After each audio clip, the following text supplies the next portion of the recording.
har bitta payg'ambar birodarlar qancha umr ko'rishligini bilgan. Va hech qaysi payg'ambar joni olinmagan, magar ixtiyor berilgan. Dunyoda xolasangiz qolasiz. Rasululloh sollallohu alayhi vasallamga ham taklif qilingan. Qiyomatgacha yashaysiz ya Rasululloh. Yer yuzi islom bilan obod bo'ladi. Butun yer yuzi siz qo'l ostida bo'ladi. Keyin jannatga kirasiz deganda payg'ambarimiz yonida turgan yigit terisiga sig'may ketdi.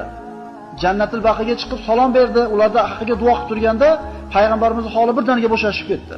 Ya Rasululloh nima bo'ldi o'tkazganda payg'ambar alayhisalom aytdilarki, hozir men oldimga Jibril keldi va aytdiki, ey Muhammad, agar xohlasangiz qiyomatgacha yashaysiz. Islom bilan obod bo'ladi yer yuzi. Yer yuzida butun yer yuzi qo'l ostida bo'ladi, keyin jannatga kirasiz. Birinchi variant. Yoki hozir vafot qilasiz, tezda vafot etolasiz, Parvardigorning huzuriga o'tasiz dedi. Haligi yonidagi yigit terisiga sig'may ketdi. Ya Rasululloh, bizni tanladingizmi? Biz bilan qoladigan bo'ldingizmi? Tasavvur qilaylik-da, tirik bo'lganda nima bo'lardi? Deganda hech qaysi payg'ambar unga shu narsa taklif qilinganda dunyoda xatolagan emas dedi. Valal axiratu xoyrun laka minal ula. Val axiratu xoyrun va abqa.